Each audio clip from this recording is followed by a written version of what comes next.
वचन को पहचान कर विश्वास करना, दूसरा अंगीकार करना, तीसरा रिजल्ट है जो अपने आप आ जाएगा। लेकिन उसके साथ साथ मेरी लाइफ साइड पर कैसी होनी चाहिए। अब आपको कोई जाके बोले कि जिम जाना, 3 सेट ये मारना, 3 सेट ये वाले मारना और 3 ये वाले मारना, बॉडी बन जाएगी। वो बात तो ठीक कर रहा है, लेकिन साइड साइड में आपकी पर्सनल लाइफ में आपको क्या खाना है, कैसे सोना है, ये भी बताया जाता है। अगर आप वो पूरा नहीं करते तो ये भी चीज पूरी नहीं होती। तो साथ साथ में परमेश्वर ने कहा मुझ पे विश्वास करना, वचनों के ऊपर नहीं, जो तुम बोल रहे हो अपने शब्द, मुझ पे विश्वास करना, मेरी इच्छा के साथ चलना और तुम्हारा मकसद मेरी महिमा होना चाहिए। ऊंची आवाज से बोलो हालेलुया।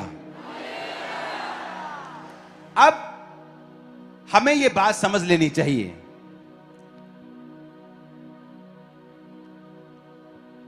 कि क्यों परमेश्वर यह कह रहा है। क्योंकि अगर आप प्रभु की विल में, अलाइनमेंट विद गॉड्स वर्ड, अगर आप ये वचन बोलते बोलते, बाइबल के वचन का अंगीकार करते करते अगर आप चोरी करते हैं, आप चोर हैं, आप अपने बिजनेस में, अपने काम में, अपनी ड्यूटी में, आप अपनी जॉब में, अपनी नौकरी में, अपने मालिक की आप चोरी करते हैं, तो आपके बोले गए वचन काम नहीं आएंगे। क्योंकि आपको गॉड्स विल के साथ अलाइन होना पड़ेगा कि अगर आप चाहते हो कि आपके बोले गए वचन एक फल को पैदा करें और वो व्यर्थ ना हो। अगर आप मिट्टी में बीज बोते हो तो आप उस मिट्टी की गोडी करते हो, आप उसको बीज बोते हो, आप उसको पानी देते हो, आप फिर उस पर ट्रैक्टर नहीं चलाते हो, आप उसको खराब नहीं होने देते, आप उस बीज की, उस मिट्टी की रक्षा करते हो कि यह फल लेके आए।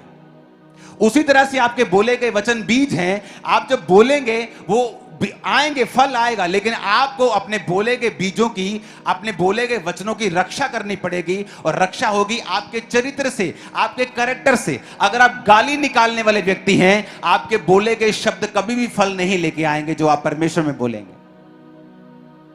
आप अगर व्यभिचार में हैं, आप कभी भी परमेश्वर के उस प्रभाव को, उस ग्रेस को अपनी लाइफ पर कभी नहीं देखेंगे, चाहे आप परमेश्वर के घर के पुलपट के ऊपर क्यों ना खड़े हों।